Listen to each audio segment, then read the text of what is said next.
በጣም ደስ ይለኛል።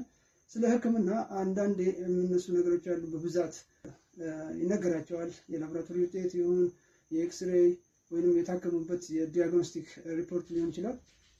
ብዙ ጊዜ ከታከሙ በኋላ መድኃኒታቸውን ወስደው ወይ ታክመው ተመልሰው ቤታቸው በሚያዩበት ሰዓት ውጤት ምን ነበር ውጤቶች የሕክምና መረጃቸው የሚያሳየው ስለ ኩላሊት፣ ስለ ጉበት ከተመረመሩት አንፃር ሊቨር ፈንክሽን ቴስት አሁን ለምሳሌ የምንለው የጉበት ምርመራ ነው።